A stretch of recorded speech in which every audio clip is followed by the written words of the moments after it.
Welcome to Straight Talk and Retirement, your no-hype source for financial advice and making informed choices about your retirement planning.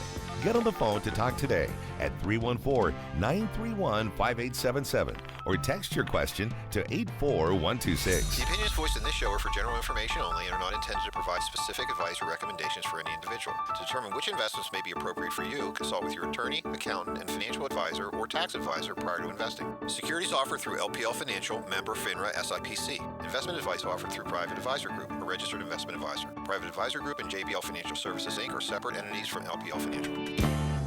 Now, here are your retirement coaches, Jeff and Aaron Lapidus. Hello, St. Louis, and welcome to Straight Talk on Retirement, your live and local St. Louis's favorite financial call-in show.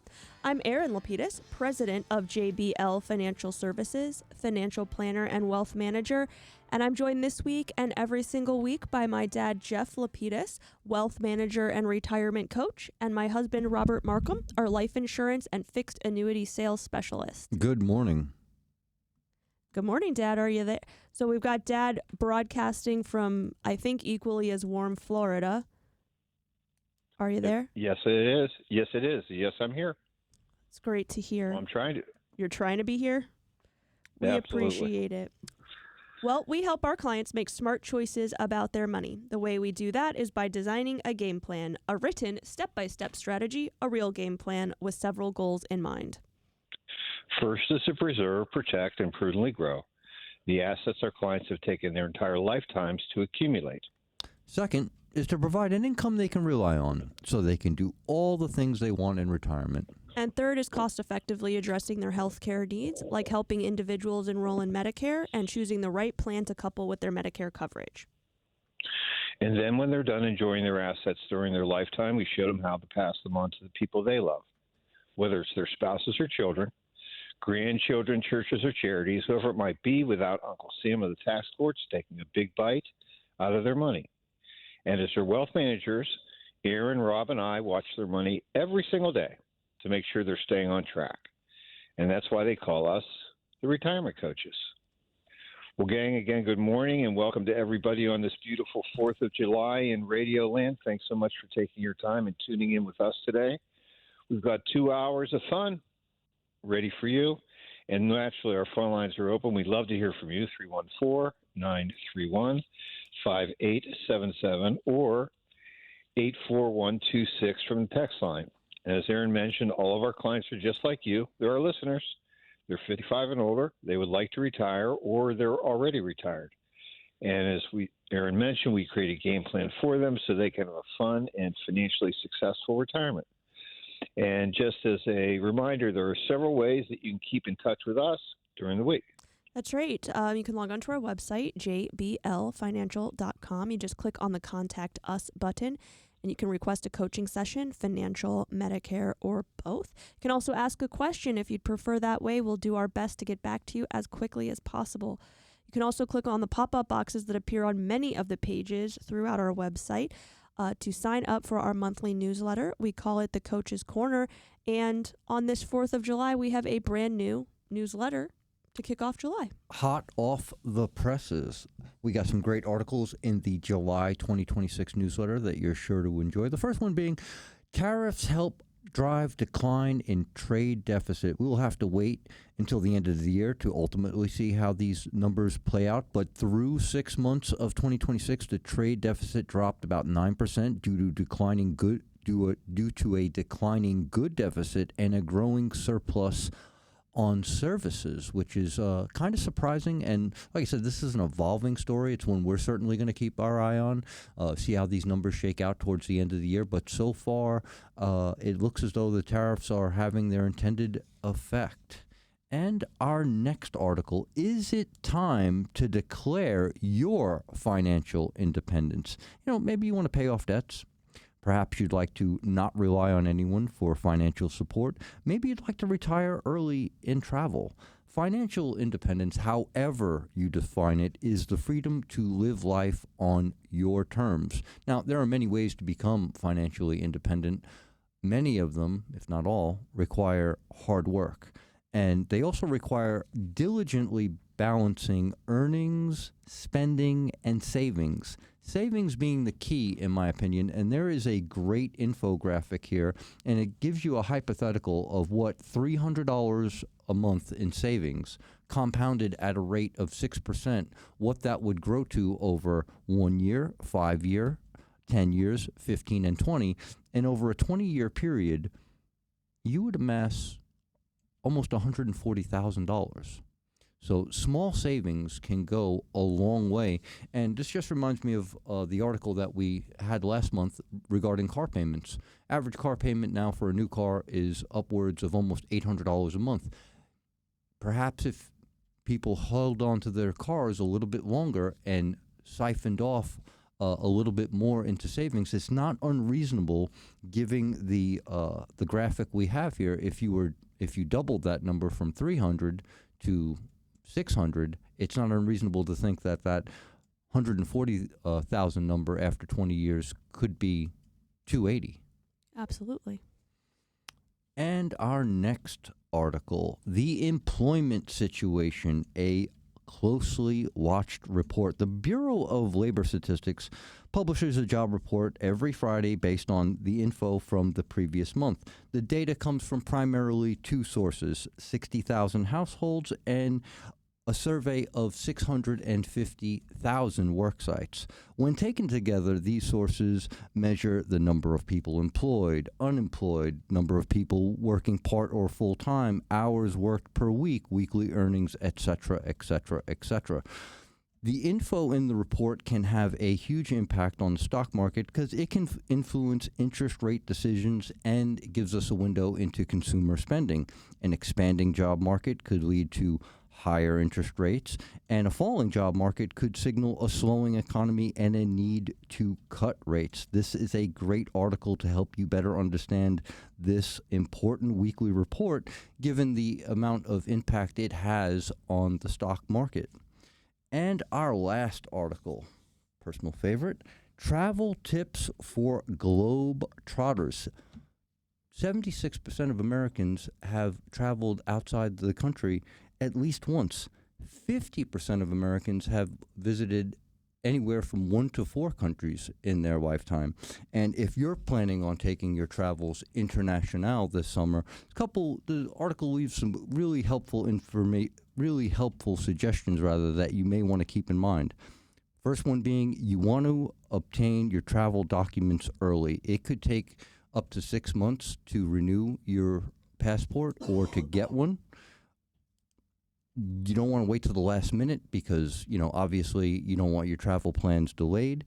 Another helpful tip, you want to alert your credit card company or your debit card company before you travel, because if they see a bunch of foreign charges on your card, they may just put a freeze on it. So that's certainly something you want to do beforehand. And you might want to consider supplementing, depending on how long you're going overseas, if you're going overseas, supplementing your health insurance with a travel policy. That's a great point. And that is your 2026 July newsletter in a nutshell. And just as a reminder, we keep the last 18 to 24 months archived, so if you want to go in there and peruse previous issues, you're free to do so. We have a gang of content on the website. I implore you to go in there and knock yourself out. Awesome. That's jblfinancial.com. All right. That's terrific. And so while we're waiting for your phone calls and your texts at 314-931-5877 or 84126 from the text line, I guess we could always move to topic number one. What do you think? Let's go for it. Great. I recently had a coaching session with Judy. She's 74 years old. She's recently retired as a teacher, and unfortunately, she's also a recent widow. And because of her age, she's receiving required minimum distributions.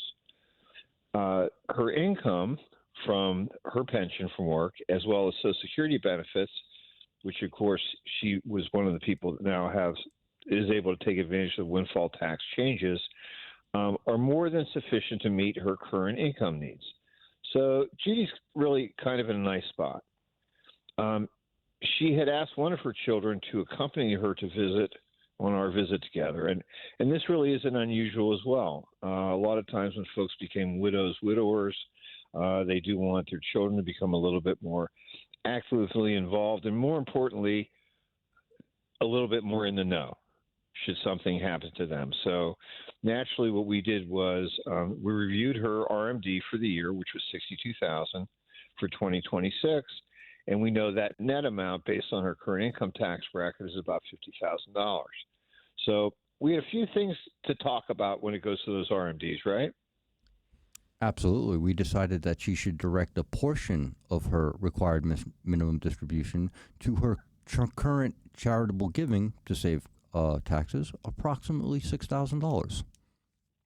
Awesome, because we know that if you make direct distributions from your IRA accounts to reputable or 501c3 charitable organizations, that helps you meet your requirement for the year, but it doesn't create any tax liability for you. So you get to make those distributions without paying taxes, and that number ultimately counts towards that $62,000 that we were working to get to for Judy. And we also know that she wanted to help her grandson, who was just getting ready to start school, college, to the tune of about $24,000 a year. And that gift would be made either directly to the institution or to her grandson personally after his FAFSA borrowings had happened, so that it really didn't get included inside of his asset base. And then finally, the balance of $20,000, which would be available after tax, we were setting aside to do a couple things: pay real estate taxes, which are generally due towards the end of the year, and also really to sort of pre-fund her, we'll call it her trip or vacations fund. Actually, when you're retired, you don't go on vacation, you go on holiday.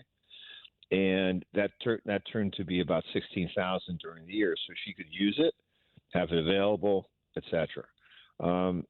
And this really isn't unusual. Many of our clients have various things that they need the money for, or they want to allocate the money for, or they're frankly already dedicating money for.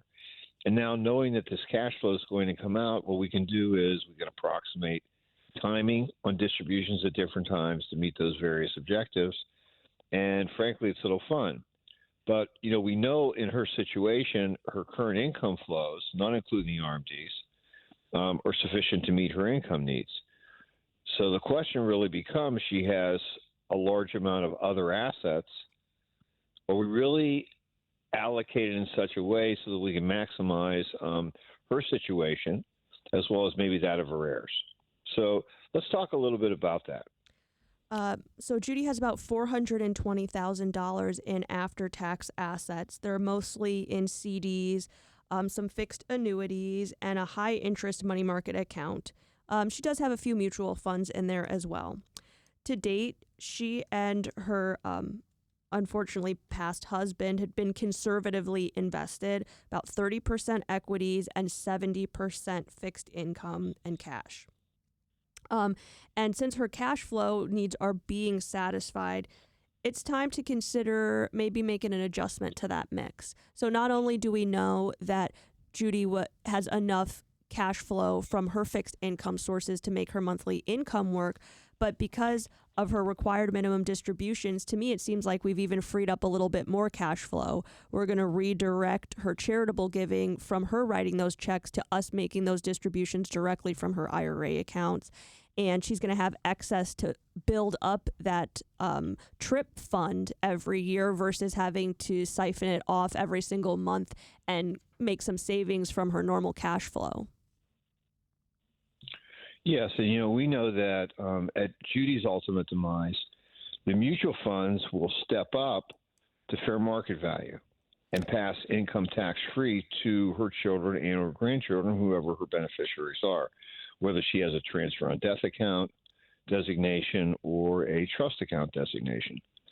But the annuities, they're taxed a little bit differently, aren't they? They are. The annuities are going to need to be withdrawn within 5 years of her death. Any accumulated earnings above what they put in will be subject to ordinary income tax. Accumulated interest on the CDs will also be subject to ordinary income tax. So not a huge amount of tax liability for her beneficiaries, but there is going to be some, and we're specifically discussing the after-tax accounts, not referring to Judy's IRA accounts. Yeah, and what's interesting here is this really does give us an opportunity, which we love to do, is to meet with her beneficiaries, have a discussion about timing of payments, because really we have a bunch of moving parts, because we know that she also has a total of $1.6 million in IRA assets. Some of it was hers, some of it was her husband's, which of course we combined. And we can do that combining husband and wife without any income tax implications, because the tax code says you can do that. Only after one's passing, though. Can't do it during life. Exactly. 1.48 million of pre-tax traditional IRA assets and about 120,000 of Roth. So she's got some assets here. We also know that the distribution pattern when it goes to IRAs, whether they're traditional or Roth, are different than they are to there's a difference when we have the money go to non-spouse beneficiaries, right?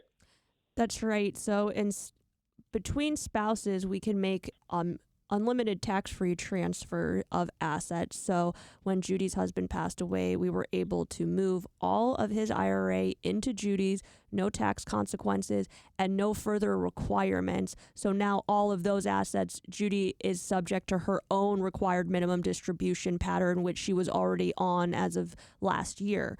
But because she'll be passing assets on to non-spouses, those rules are a little bit different. The pre-tax asset, so the traditional IRA, that's going to be taxable to her beneficiaries, and it's going to have to be liquidated within 10 years.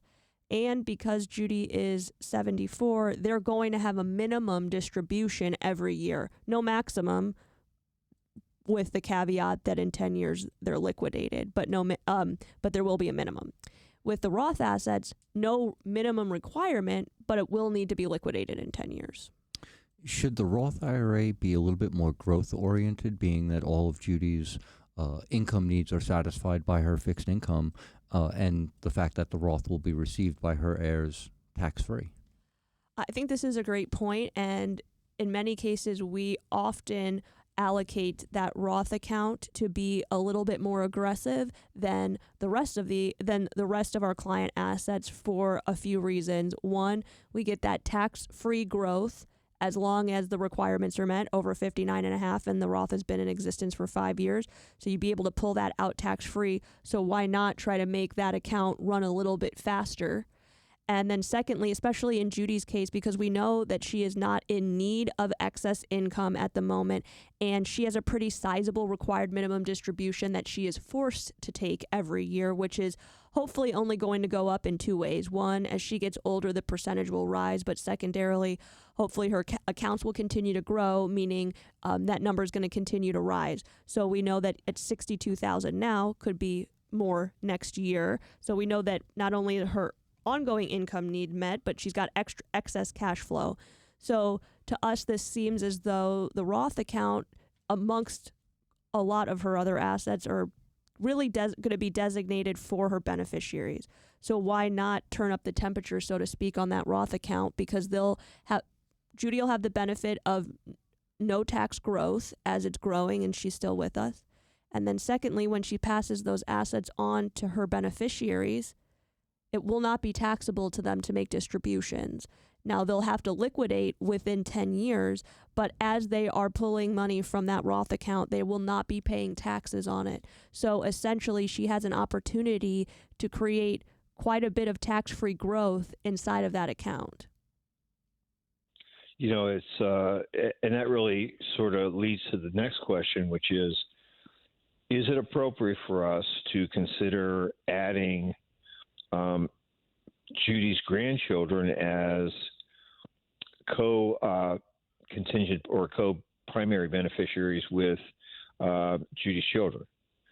And this kind of leads to one of my favorite discussions, which I like to call when we're having these with our clients and their children, which is you don't get all the money. And understanding that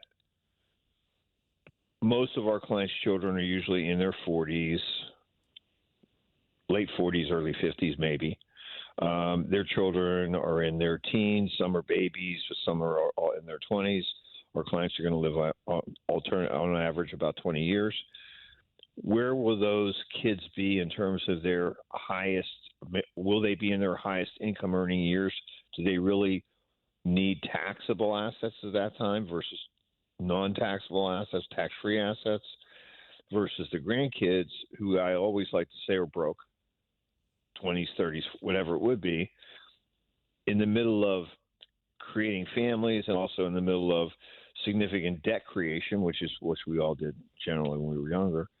So it doesn't make sense maybe to take those taxable assets and move their portion of, if any, of their inheritance to those kids at that time. And the really cool thing here is that, like, if we just put some numbers behind this, we talked about Judy has $420,000 in after-tax assets.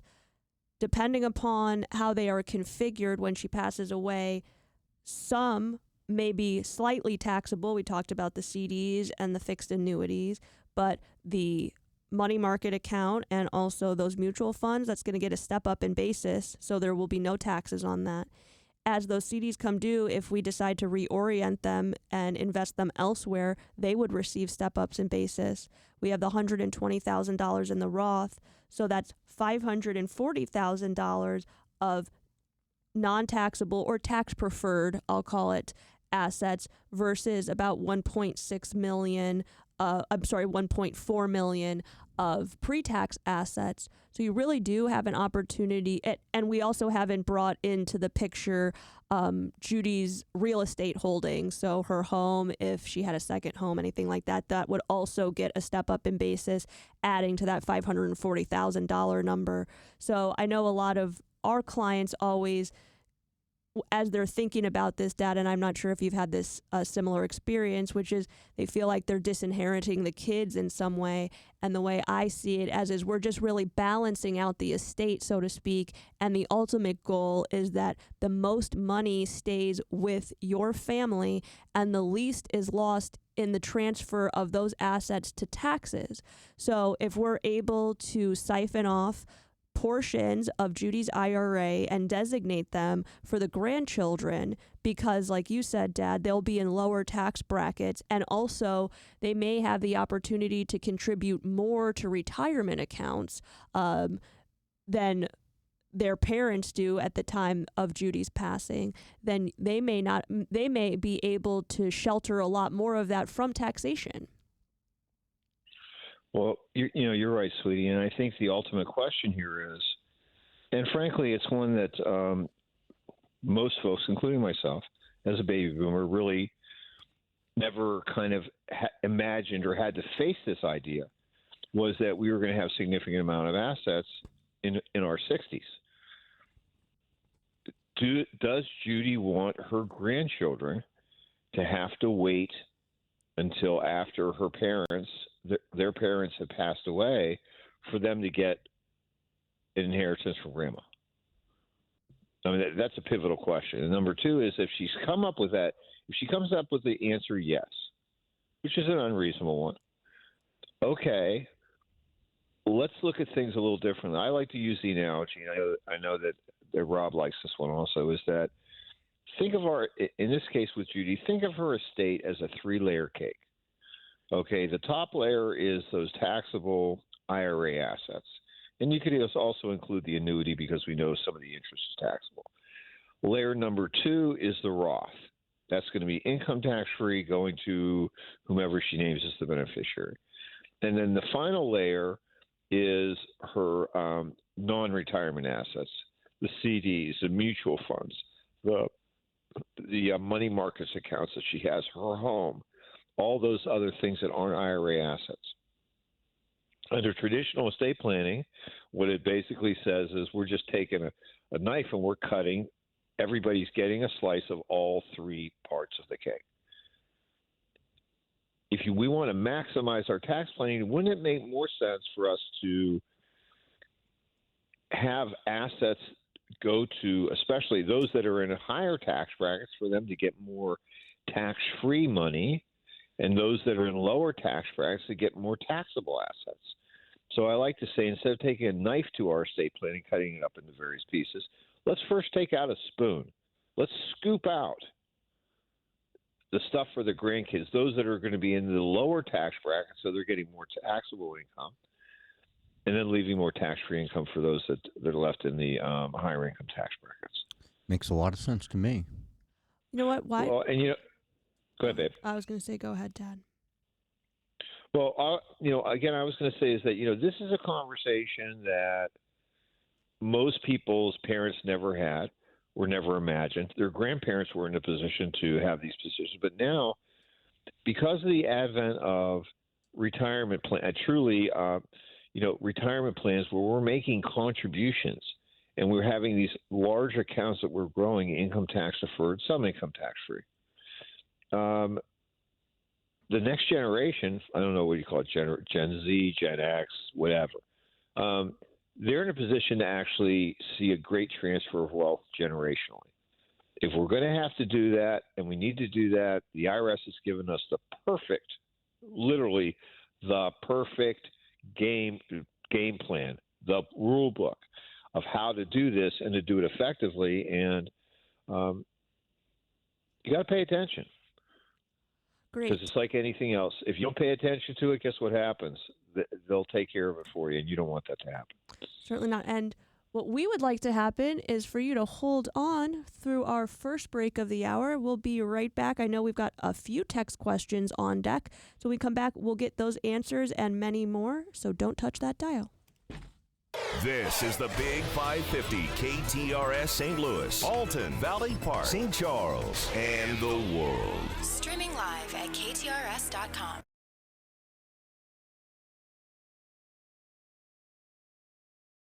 To Folds of Honor of Missouri and Southern Illinois. That's nearly $156,000 since 2021 to help provide scholarships to the families of fallen and disabled military and first responders. Thank you for your service. This is Erin Lapidus, the retirement coach. Wouldn't it be great to have a game plan, a real strategy, so that no matter what was going on in the stock market, the economy, or the world, you could be confident about your retirement? Wouldn't that be great? If you're within 5 years of retirement, call me today at 314-863-0008. That's 314-863-0008. Or send me an email at aaron@jblfinancial.com to arrange your free coaching session. Let's get started on your retirement game plan today. It's hot out. But nothing can be hotter this summer than a Dogtown pizza. Hey, Josh here, and we're talking 425 degrees hot. 12 different varieties, and a whole bunch of fresh toppings. Try the bacon, the 4-meat, or head to the garden for a veggie or tomato basil garlic. Oh, you want to get hot? Try the hot chicken pizza on for size. Sizzling. This summer's already hot, but make it even hotter with some Dogtown Pizza. Every local grocery store in town and at dogtownpizza.com. Proudly family-owned and operated since 1971, Di Gregorio's at the corner of Daggett and Marconi on the Hill has become a true staple for authentic Italian groceries, homemade specialties, fresh meats, cheeses, wine, and all your Italian favorites. From our family to yours, we're wishing you a safe, happy 4th of July as America celebrates 250 years. This is Jeff Lapidus, the retirement coach. Wouldn't it be great to have a game plan, a real strategy, so that no matter what was going on in the stock market, the economy, or the world, that you could be confident about your retirement? Wouldn't that be great? If you're within 5 years of retirement, call me today at 314-863-0008. That's 314-863-0008. Or send me an email, jeff@jblfinancial.com, to arrange your free coaching session. Let's get started on your retirement game plan today.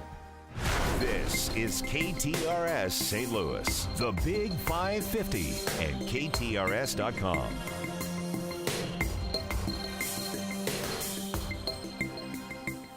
Let's talk about smart choices for your money. It's Straight Talking Retirement on the Big 550 KTRS. Here are your retirement coaches, Jeff and Erin Lapidus. Well, welcome back to the show. We're so happy you're joining us this morning. It's 9:34 here on the Big 550 KTRS. I'm Jeff Lapidus, the retirement coach. I'm Erin Lapidus, the retirement coach. And I'm Robert Markham, your life insurance and fixed annuity sales specialist. And we are willing, waiting, and wanting to answer your questions at 314-931-5877 or 84126 from the text line. And Robert, I know we've got some texts ready to roll. Absolutely. First text is, you're talking about Judy. I'm 78 years old. My husband passed away in November of 2025. He was 80 years old. If I put his IRA into mine, what would be the liability for RMDs? So the liability for your required minimum distribution would did our texter mention how old she was? She's 78. Okay, so it would actually be to your benefit to combine your IRA accounts because your husband was 80 years old, so his required minimum distribution percentage is higher than yours. So when you do add his IRA to your own, you will be able to reduce that percentage number back to 78 years old, which is your age.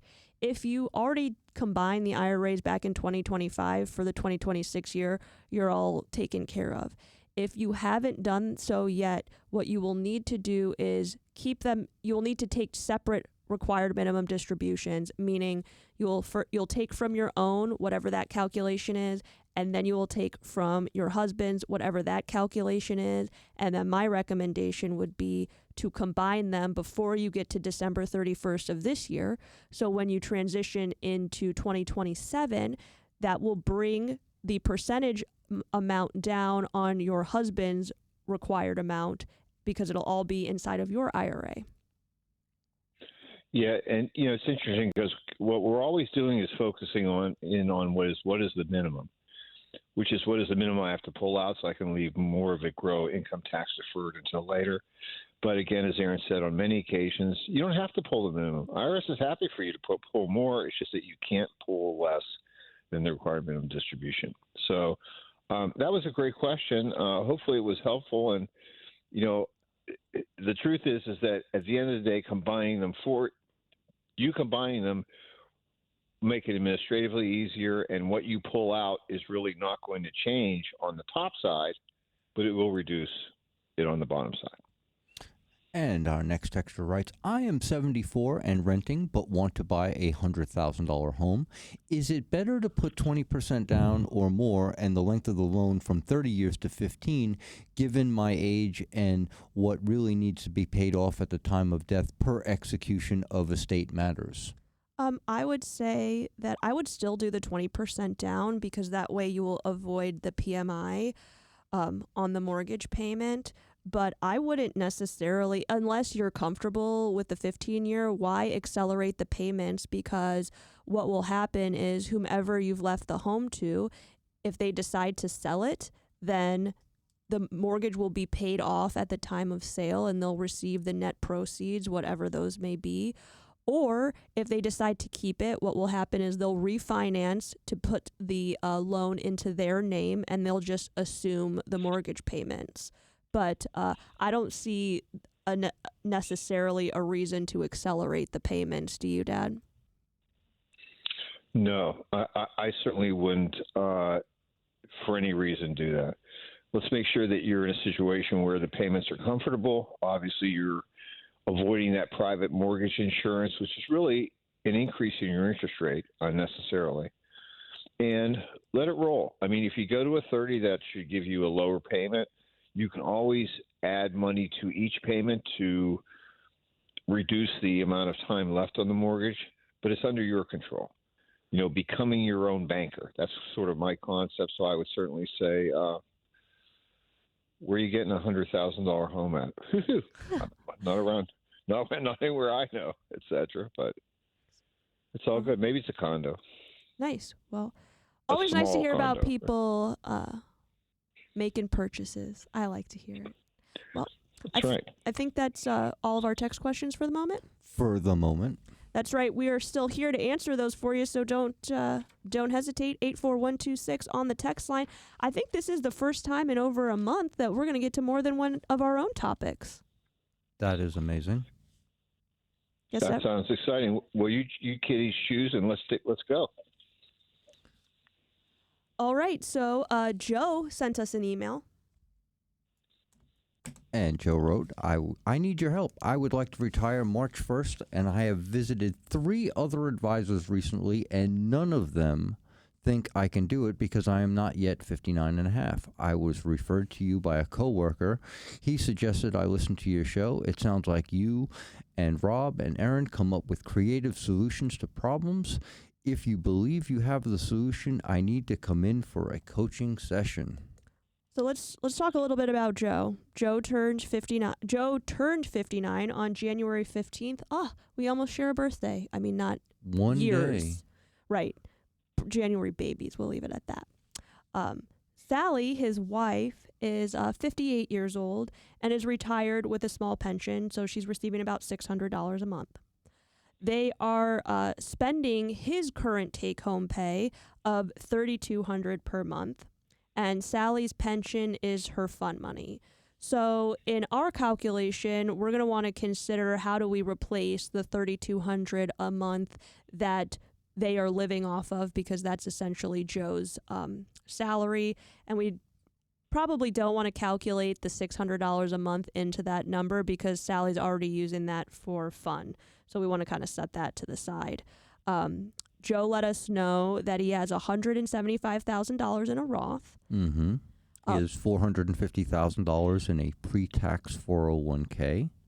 And he also has $7,000 in after-tax money inside of his 401k. So for many people, especially if you've been working at the same employer for quite some time, you started making contributions decades ago, you may have made some over contributions that created some after-tax money inside the 401k. Joe and Sally also have $14,000 in their savings account. So we're not going to include the after-tax savings in our calculations, but it's good to know that they have the beginnings of an emergency fund. And they have an income goal of $3,200 a month. We know we have to incorporate taxes into that. We'll mark that at 15%. So that brings our pre-tax goal to $3,600, and times 12, that's going to bring us out to a yearly need of $44,160. Yeah, what's interesting for Joe is that, we know that his Social Security benefits, which he wasn't eligible for at this point because he's too young, would be about $2,300 at 62 and approximately $3,296 at 67, his normal retirement age, which is pretty close to what their income goal is. And, it was fun is that after I received this, I did all the mental calculations, etc., went through this, and I gave him a call. And I was kind of excited for him because we know that at the time he had called me a couple months ago. We've been holding this one for a while. That it was about 5 months until Joe was actually hitting 59 and a half, which is when he would be eligible to begin to pull money from his retirement plan assets without that 10% penalty. But after that 5 months, certainly if he wanted to, he could be involved in a 72T distribution, which is basically equal substantial installments, but they would have to go for at least 5 years at that particular moment. So looking at this, what's he really sitting at? Well, number one is he doesn't really have sufficient after-tax assets to cover the 5 months before the IRA penalty goes away. Neither he or Sally are eligible for Social Security benefits for at least 3 more years, and there isn't enough time to stop his retirement plan contributions so that he could accumulate more money after tax. So what to do? Well, we think there are a couple things to do, right, babe? Well, the first thing is Joe could take a loan from his 401k to bridge the 5-month gap. So you can take 50% of your 401k or up to $50,000, whichever's less, no more than $50,000 rather, or 50%. What would happen there is that full distribution, most likely, that full loan would be taxable as income if Joe retired right away after taking the loan. So I don't know if that's the best option, but it certainly is one because it would extract the money from Joe's account, without that 10% penalty. And we also found out that Joe has a $100,000 whole life policy. The total cash value is $38,000. Of that $38,000, $16,000 is in dividend additions. We could either borrow or surrender the dividends to bridge that 5-month gap and begin distributions later. Woohoo! That's an easy one. Well, also the other one that we left off this list is that Joe could use, if Joe decided to retire before 59 and a half, then he could use the over 55 rule with his 401k, just leave it there, make distributions until he got to the 5-month mark and was 59 and a half, and then we could do the rollover after that. Well, it's fun. So I'm going through, so as you can imagine, I'm going through these options with him, and he was saying nobody was giving himself, but then the shoe dropped, which really turned the whole world around. Joe mentioned to me that he was being offered an $88,000 buyout. We could take that money after tax, which was about $70,000, consume it over the next 2 years, and then woohoo! He's a total rock star. Because we know in terms of the withdrawal amounts that he needs, he gets to age 62. He takes the Social Security if he wanted to. That would leave him with only needing about $1,400 a month, about $16,000 a year.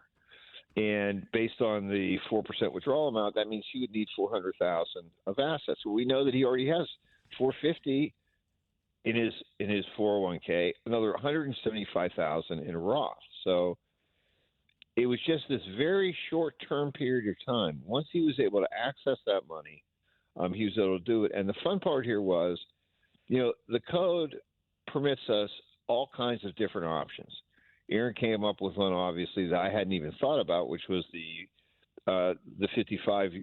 age 55 rule.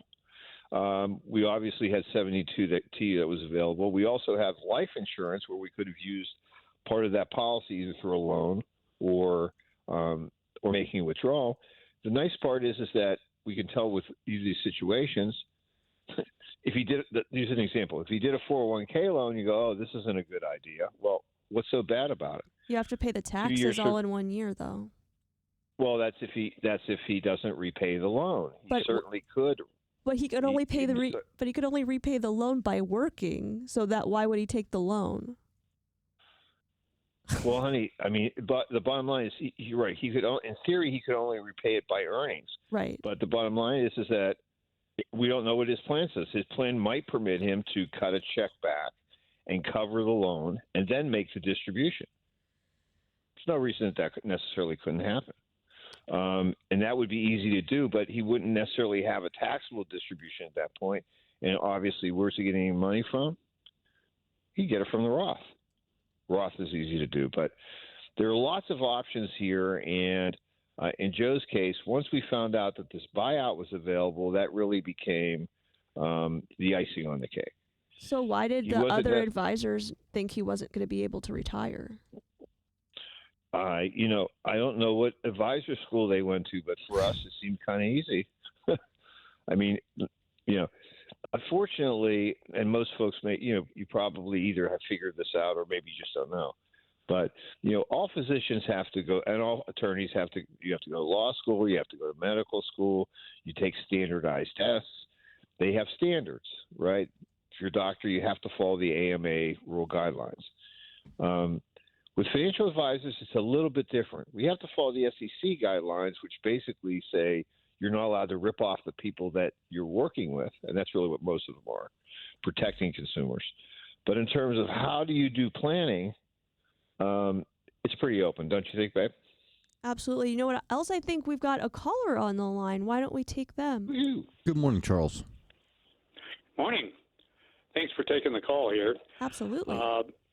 I actually contacted you guys about a year ago, and you gave me the insights that I needed concerning my Medicare plan, my supplemental plan, and why I was getting billed for this and that and everything else.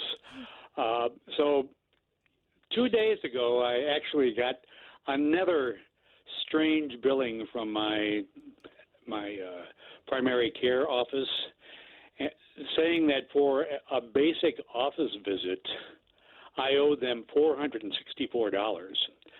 And my goodness, what they do during that visit. That doesn't sound routine. Well, I think I've made this comment before. I'm in a practice that does assembly line medicine. The reason apparently that this has happened is because, and this is according to the Medicare customer service rep that I talked to, I was not supposed to see my physician until June for my annual Medicare wellness visit because they only do the wellness thing once a year. So they considered it an issue visit versus just your annual physical. Yeah, well, you would know better than I. Okay. I'm looking at my chart right now, trying to figure this out. Anyway, Medicare said, you should have never been scheduled for an office visit in April, when you weren't, qualified or due until June. So then I called my supplemental insurance agent, and according to them, I should not pay this bill until my next visit in October, and let the juices stew on this thing because something went wrong here, and I know what went wrong. In January or in December of last year, I was supposed to see him as part of my second follow-up visit, which they canceled. So then they rescheduled for January, and they canceled that again. So the next available slot was April 2nd of this year, which is apparently the date that is now being disputed. So I've got two different authorities telling me, what I should do, and I have I responded to that email message from, I don't know if I should say, but SSM. Mm-hmm. That's who I'm with. And I told them, this is what Medicare says, and then this is what my supplemental insurance says about this whole thing. So I'm wondering, can you give me any feedback on this? And do you ever run into situations like this? Can I ask what type of supplement you have? You mean my Medicare supplement? Yeah. Banker's Life. I mean, is it a Plan G? Is it a Plan N? Plan N. Plan N.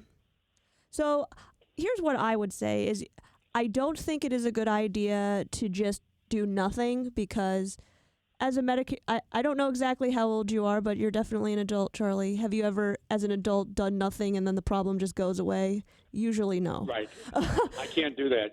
Yeah, I can't do that because I think too much. I worry too much.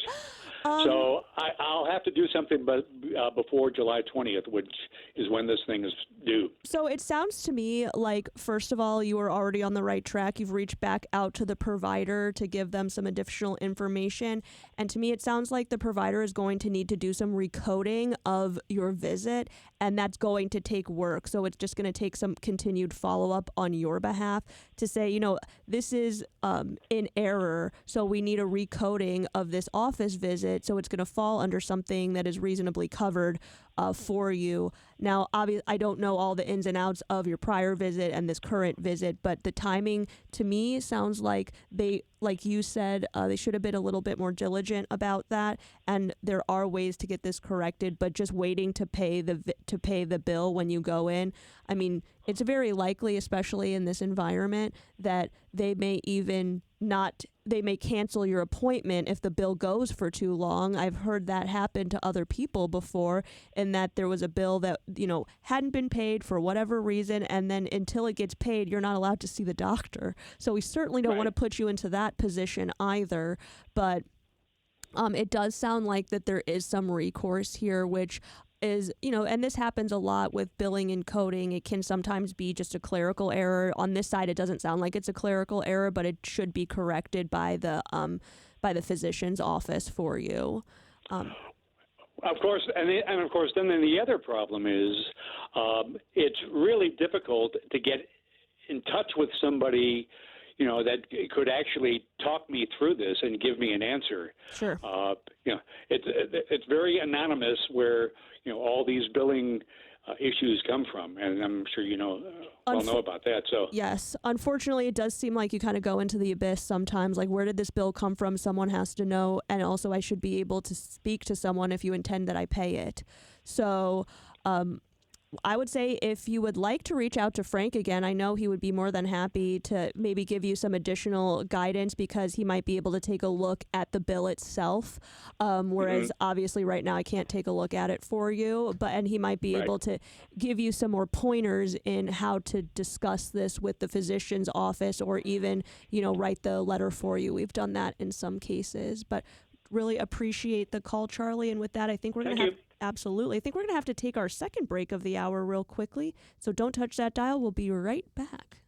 This is KTRS St. Louis, the Big 550, and KTRS.com.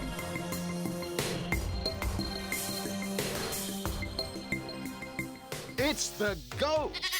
The greatest of all trade-in events at HW Kia. Bring your trade now and get up to $5,000 over book value for it. If your trade is old, tired, stinky, or being held together by duct tape and a prayer, HW Kia wants it. Paid off or not, bring that old goat in to HW Kia. Then drive home a new HW Kia K4 for just $189 a month. Yes, only $189 a month on a 24-month lease. It's the HW Kia GOAT event. The greatest of all trade-in events. Get up to $5,000 over book value for your trade now. New K4, just $189 a month. HW Kia in the heart of West County on Manchester Road. And remember, Big D wants to see ya in an HW Kia. Start now at hwkia.com. With approved credit to well-qualified buyers through Kia Finance. 2026 K4, $36.95 due at selling. Discount includes $850 in lease cash. 10,000 miles per year. No security deposit. Plus tax, title, license, and admin. Fee expires 7/31/26. Plans, a new grill, a backyard project, a family vacation. But what about the upgrades you'll enjoy every single day? If your windows are drafty, difficult to open, or your entry and patio door has seen better days, now is the perfect time to make a change. Renewal by Andersen makes replacing windows and doors simple with beautifully crafted products, professional installation, and a customer experience that's second to none. And right now, you'll save big. Get $1,000 off your patio or entry door purchase and take $400 off each replacement window. Plus, when you schedule your appointment before July 12th, you'll receive an additional $250 off your entire purchase. All you have to do is call 877-WINDOWS or visit renewalbyandersen.com. Again, that's 877-WINDOWS or visit renewalbyandersen.com. Renewal by Andersen. Superior products, exceptional service. This is Erin Lapidus, the retirement coach. Wouldn't it be great to have a game plan, a real strategy, so that no matter what was going on in the stock market, the economy, or the world, you could be confident about your retirement? Wouldn't that be great? If you're within 5 years of retirement, call me today at 314-863-0008. That's 314-863-0008. Or send me an email at aaron@jblfinancial.com to arrange your free coaching session. Let's get started on your retirement game plan today. Now, back to Straight Talk on Retirement on the Big 550 KTRS. Here are Jeff and Erin Lapidus. Well, welcome back to the show. We've got about 1 minute left in hour number one. And you're not going to want to. And we've got. I'm sure that we do. We have some text, but I want to make a comment here before we leave about Charlie. I was just chomping at the bit because I was thinking to myself, Charlie, why didn't you call us to start, brother? You called us when you had a problem twice already. You should be calling your agent. That's what these people get paid for, and they should really be doing the work for you. What a great commercial for us, because we have clients that have issues like that. They call Frank. He takes the ball. That's right. He spends his time because you're paying him for his time so that you don't have to spend your time. And you're only paying him through, you don't pay him directly. The insurance companies pay us to do that for you. Exactly. And so, Erin, that was very nice of you to offer Frank's services to Charlie, and hopefully Charlie will remember that and be appreciative when it comes to time for the renewal, right? And we're all about ready to renew for hour number 1. So do us a favor. Don't touch that dial. We'll be back with more Straight Talk on Retirement. Hour number 2, right after these messages. Mizzou football. The rushing touchdown, and Missouri extends the lead. KTRS AM, FM 1061, K291CW. From ABC News, I'm Brian Clark. Around the country, people getting ready to celebrate 250 years since the Declaration of Independence. For me personally, what defines America is our diversity. I think that's a huge strength for this country. We have a wide variety of faiths and backgrounds and ethnicities, and that's what makes America great. So for me, that's the most important thing to celebrate. And the celebrations are taking on all shapes and sizes, including the annual Nathan's Hot Dog Eating Contest in New York City. 17-time champion Joey Chestnut wants to break his own record of 76 hot dogs and buns in 10 minutes. Oh, I'm feeling good. I'm hungry. And it's looking like it's warm, but it's a beautiful day. This is going to be a great 4th of July. And the heat is having an impact on a range of events, including the Great American State Fair on the National Mall in Washington, D.C. It shut down the fair early yesterday as these fair goers found out the hard way. We were right at the gate when they stopped letting people in. So, but that we were like, oh, we'll go a little later. We'll avoid some of the heat. And they were starting to make the people come out. And they just said people were getting sick and passing out. President Trump's speech will go on as scheduled tonight. Weather was deadly in other areas. One person killed by a lightning strike in Fort Myers, Florida. A boating accident in the Midwest was deadly, says ABC's Mike Dubusky. 3 children were killed after a boat capsized on Geneva Lake in Wisconsin amid powerful storms that swept through the Chicagoland area.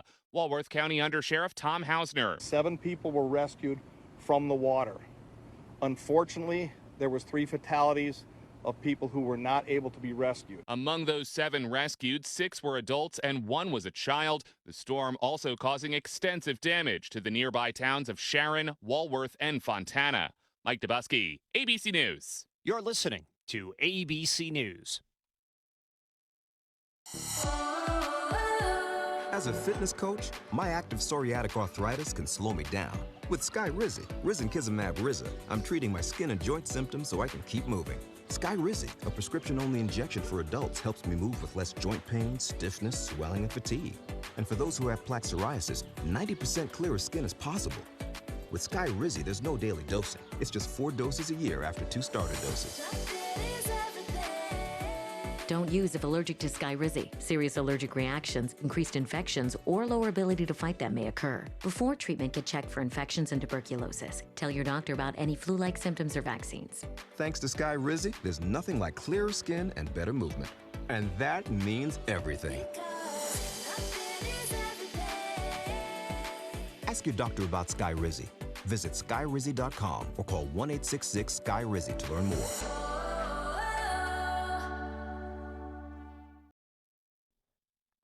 Taylor Swift and Travis Kelce finally tied the knot at Madison Square Garden in New York City. For the big day, the bride and groom wore custom couture Christian Dior, including a gown by the fashion house's creative director, Jonathan Anderson. This is his first for a celebrity wedding of this scale. Both stepped out in Louboutins, while Swift completed the look bejeweled in Cartier. Instead of a traditional wedding party, siblings turned best men Jason Kelce and Austin Swift stood by their sides. And officiating the ceremony, none other than the wedding singer himself, Adam Sandler. The co-owner of a Maine lumber mill has died from injuries sustained during a May 15th fire and explosion at the facility in Searsmont. 2 firefighters were killed in the fire. The investigation into the cause is still ongoing, but authorities say it was accidental. In Venezuela, the recovery efforts continue after the deadly earthquakes from just over a week ago. The death toll now exceeds 2,600 people. Jose Andres, a celebrity chef, is on the ground supporting with his World Central Kitchen charity to support the first responders. You can recognize very easily in front of every building who are the families who are still praying and hoping for the search and rescue teams. Brian Clark, ABC. From the FIFA World Cup to competitive business environments, grand ambitions lead to game-changing achievements. At Bank of America, We're there to support businesses at every step, providing insights and expertise to help you gain an edge. He shoots, he scores! What would you like the power to do? Explore winning business solutions at BofA.com/gamechangers. Bank of America, official bank of the FIFA World Cup 2026.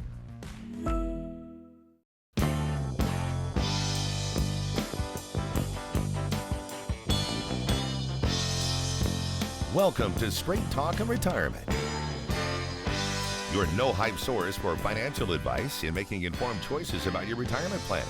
Get on the phone to talk today at 314-931-5877 or text your question to 84126. The opinions voiced in this show are for general information only and are not intended to provide specific advice or recommendations for any individual. To determine which investments may be appropriate for you, consult with your attorney, accountant, and financial advisor or tax advisor prior to investing. Securities offered through LPL Financial, member FINRA SIPC. Investment advice offered through Private Advisor Group, a registered investment advisor. Private Advisor Group and JBL Financial Services, Inc. are separate entities from LPL Financial.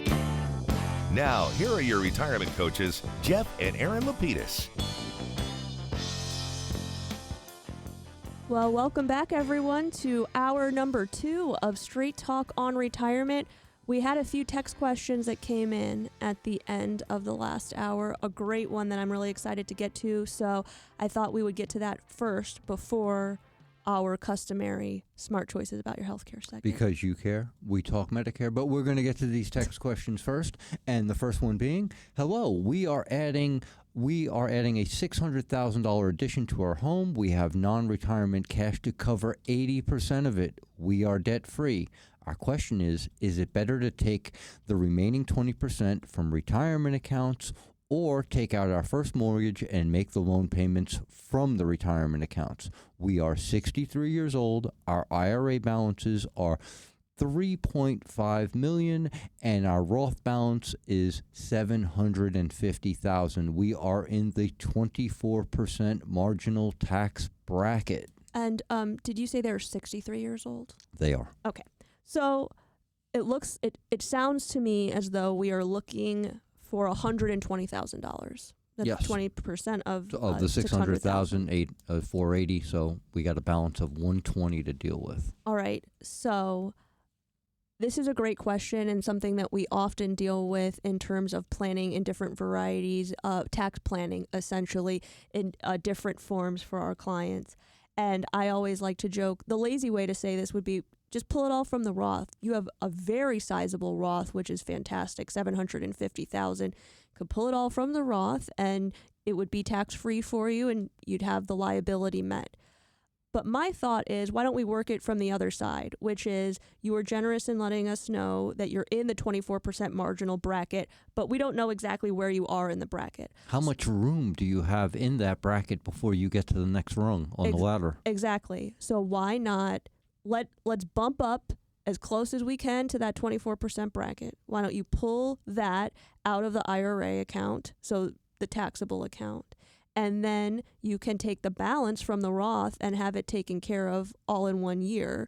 You do the balance from the Roth, or you could do the balance in a loan. Either way. Exactly, because, I mean, if you did the balance in a loan, I think you come out in the same place. It's just going to be extended over a longer period of time.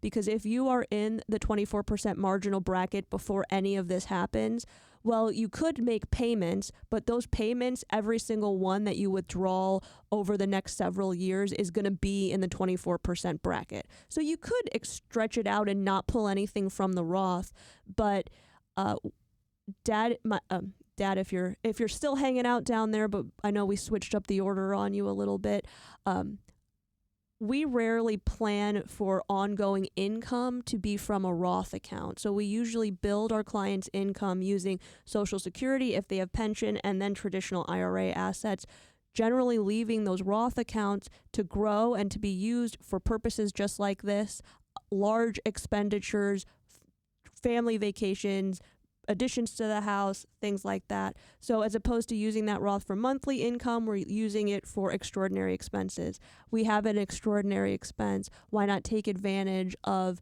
using that Roth account?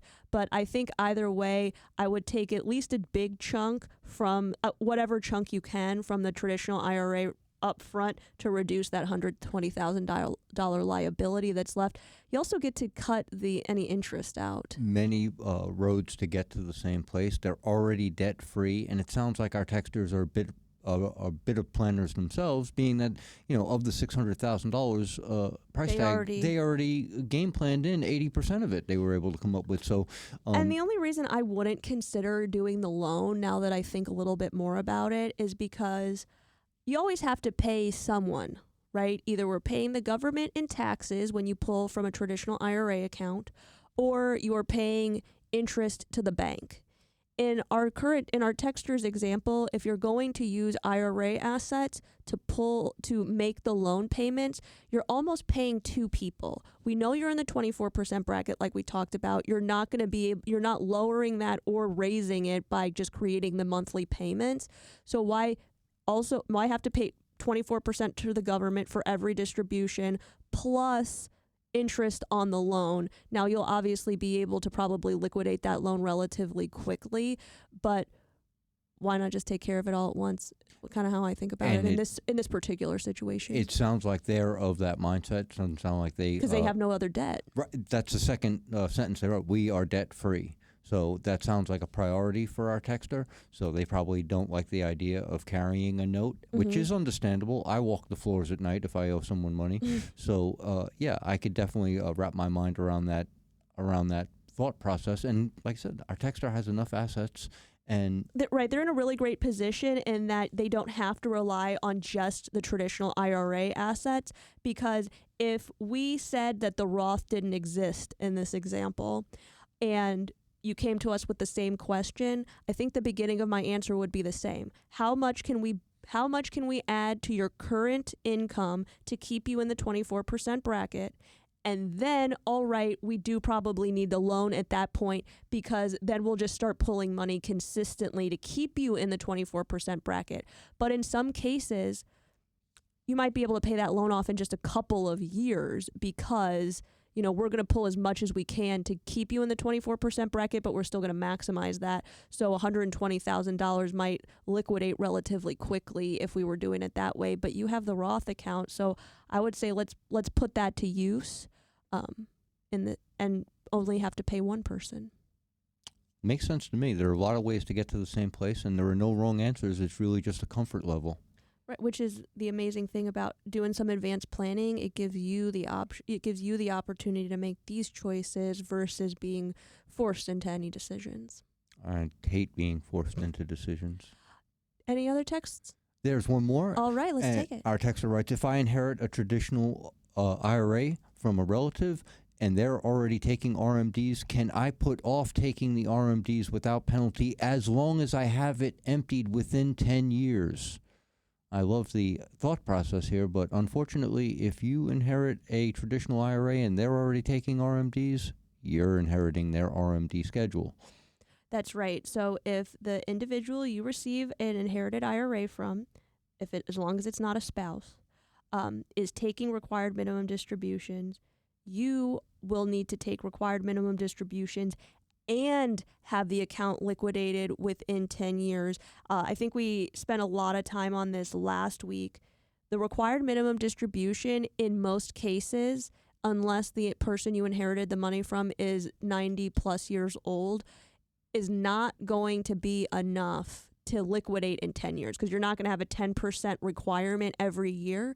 So you do want to be careful with that. It really is just a minimum that you are required to take. You could end up in a situation in the 10th year where, if we factor growth in and then the fact that you were only pulling maybe 5, 6, not even % out of that account, you could end up with a large tax liability in the 10th year. So you do want to add some extra planning to your thought process, aside from just, okay, the custodian told me I have to take X, I'm just going to take X. Right, because you're having this big balloon at the end, or could be at the end, and the tax liability of having to take it all at once rather than strategically taking it over the 10-year period could be rather sizable. And then the last thing I would say is, even in the event that you inherit an IRA from an individual that was under 73, so not taking required minimum distributions, you still want to consider a distribution pattern for that inherited IRA, because again, you're going to end up maybe in an even more difficult position, and that 10 years from now, you have to take it all out in one tax year. That's going to be a significantly larger burden than if you were to plan out, how do I want to distribute these assets over the next 10 years?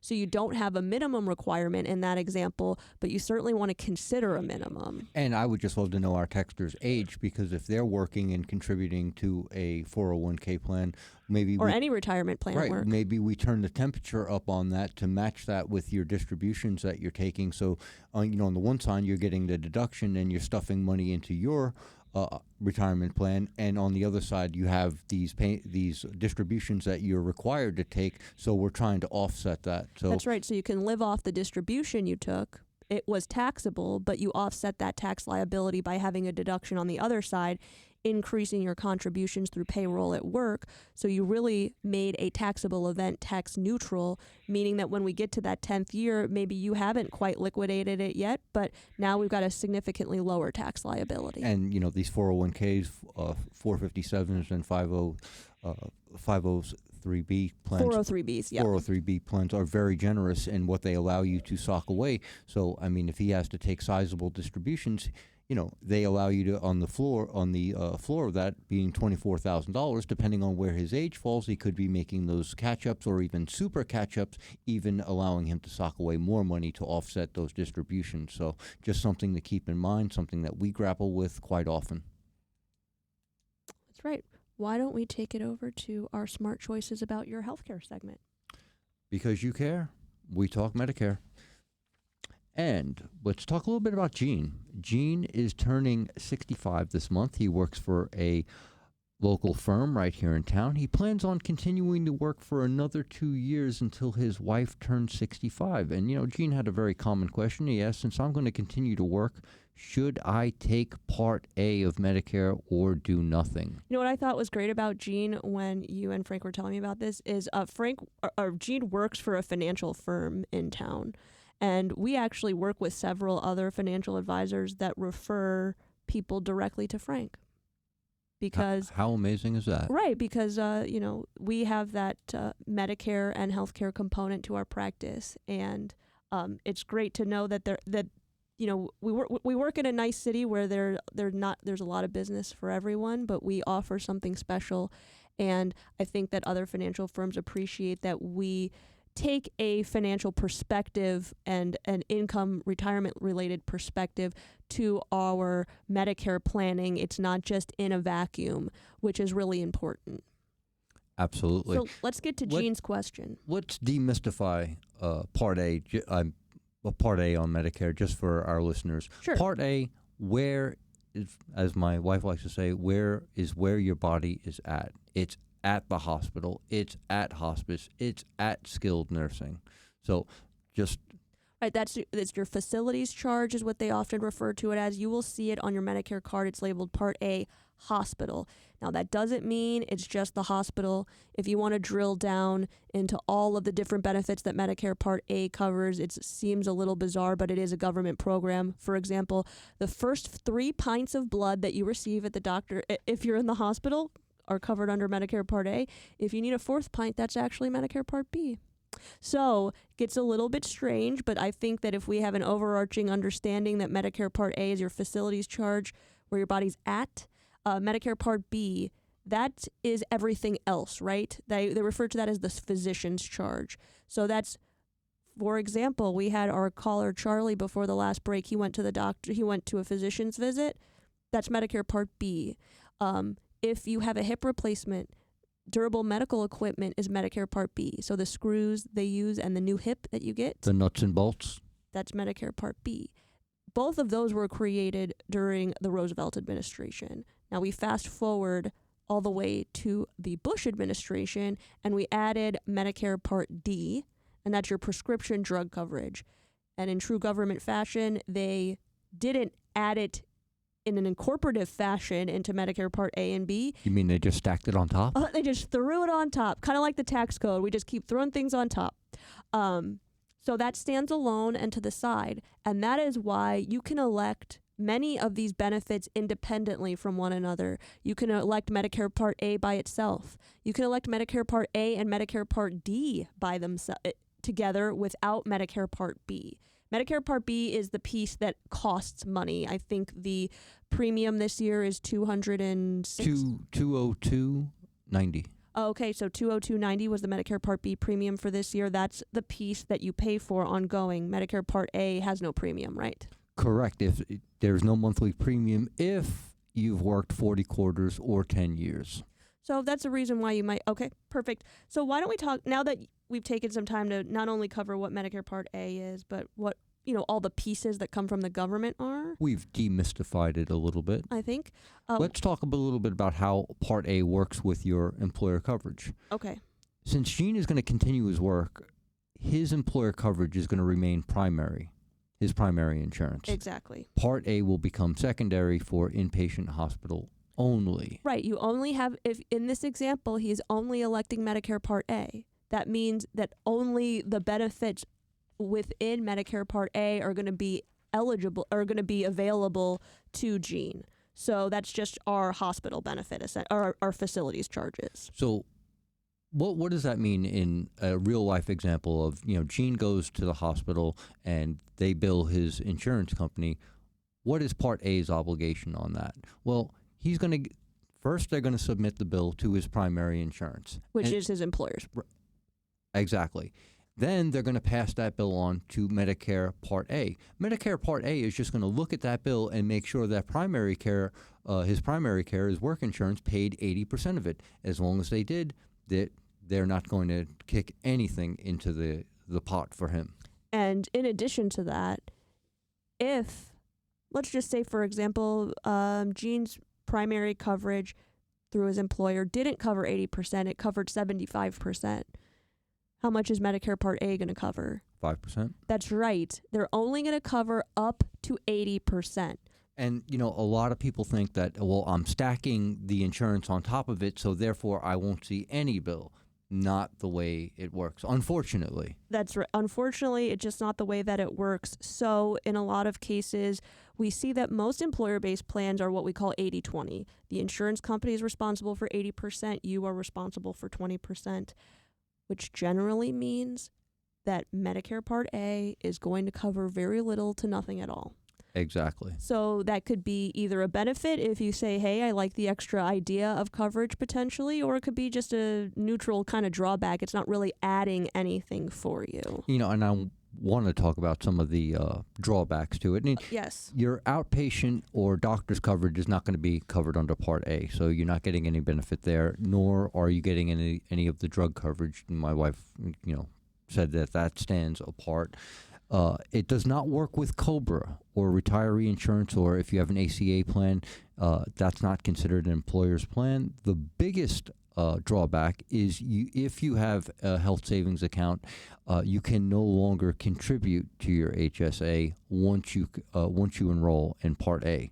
So for someone like Gene, who is aggressively putting money away in his HSA, he will not want to take Part A because that will preclude him from socking that money away. So that's a great point. The second point being, I think, the shining reason why you don't want to take Medicare Part A when you don't need to, because you're going to lock yourself out of your HSA contributions. Now, you won't lock yourself out of being able to make distributions from it. So if you have any medical expenses, you can still use your HSA. You just can no longer contribute.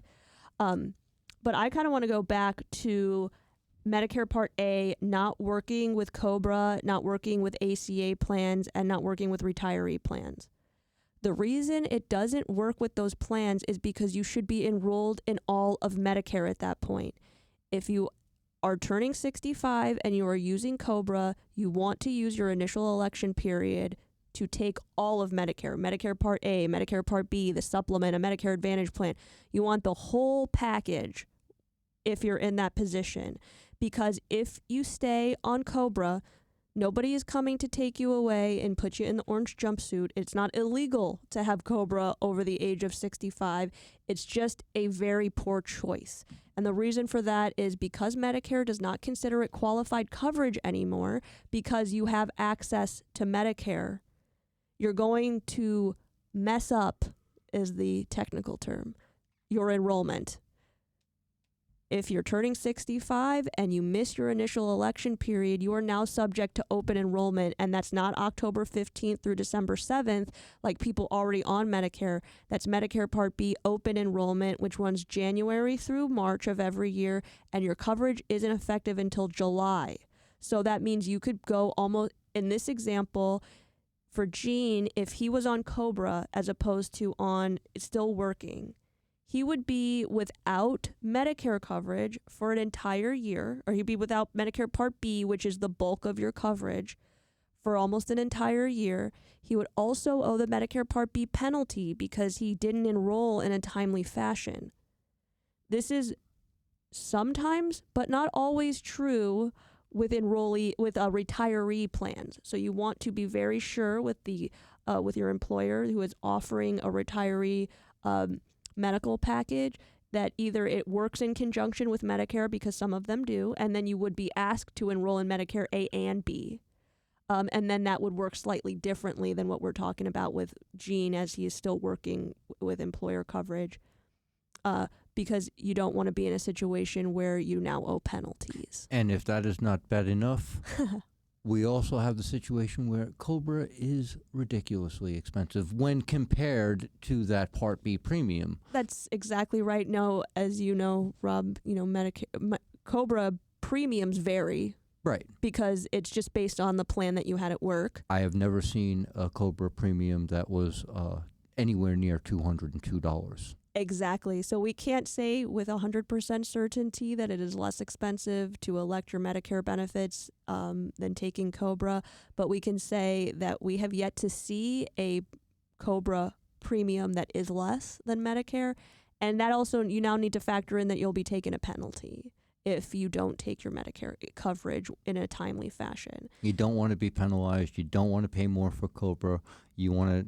But tell me why Gene won't be penalized if he doesn't take Medicare at all right now. Because he's continuing to work and his employer has more than 25 employees, so he's going to be considered having credible coverage, so he's outside of, and when he does retire and he's past that 65, he's going to get that special enrollment period that he'll be able to pick a plan and move and segue seamlessly onto Medicare. That's right.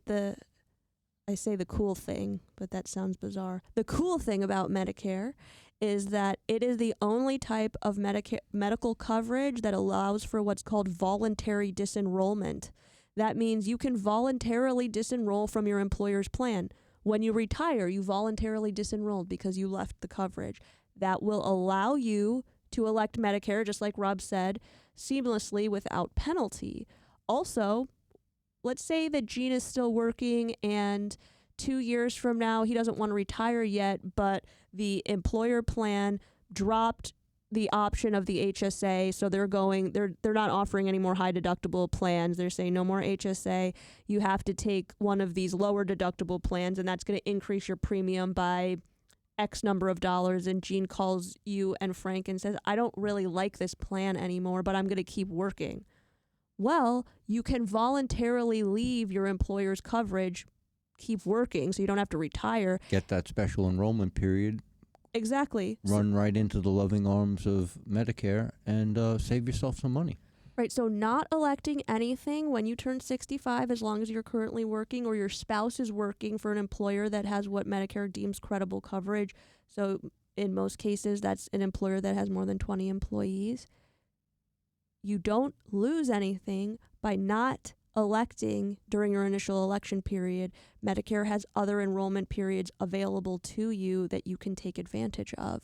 But you are closing doors when you do elect Medicare benefits early in a lot of cases. I couldn't agree more. And what I would also say, and this segues into our earlier caller, this is why you want to work with an advocate, because these rules are in flux. Sometimes they change, and you've been an expert in whatever field you were in your entire working career. You're not expected to be a expert in the Medicare bylaws that change periodically. So you want to work with someone like Frank, you want to work with someone like myself, or anyone really, to get that kind of information to you so you can make a smart choice. And it doesn't just end with enrolling you onto Medicare, like our previous caller, having billing issues. Yeah, throughout the year, we've had to step in and act as an advocate for many people who have, through no fault of their own, they're transacting with their plan, something gets coded wrong or not filed rightly, and now all of a sudden you're stuck with a bill that you are not really obligated or should be obligated to pay, and you need someone to, get in there and, sharpen their elbows on your behalf. And I would also say Charlie said something during his call that stuck with me. Like, it's almost impossible to find somebody to talk to about this. Like, I can't really talk to the billing department, having difficulty with the physician's office. It is great to have someone that you can call, one, explain your issue to them. And there are cases, unfortunately, where you just owe the money. But at least Frank or Rob is able to, one, explain why you owe it, and two, you felt as if someone went to bat for you or understood what the issue was and can explain why you owe the money versus just pay it or just don't pay it. You don't want to be in those positions because, one, you want to feel as though, you're getting what you're paying for, and you're paying for services that you owe money for, which is what everyone wants, not just in medical, not just in your health insurance, but I really think across the board. So I think it's really nice to have people that you can call and speak to outside of what plan is the best plan for me. You want a fair deal, you want a square deal, and you want to... I like that. Fair and square. What is the cost to sit down with myself or Frank? There is no cost because the insurance company will pay Frank or Rob based on the plan that you select. The nice thing is it doesn't change based on what you select. We have no dog in the fight of what you select. We just want to get you into a plan that you're going to be able to transact with in a way that you're comfortable with, in a way that makes sense. And we always work the equation backwards. Who are you seeing? What are you taking? Do you have any more text questions for us on deck before we take our first break of hour number 2? It appears as though we have beaten the text line into compliance. Well, it's starting to get warmer outside, so I'm sure people are. It's hard to stay inside when the weather is so nice and sunny. So we will be right back for more Straight Talk on Retirement right after these messages.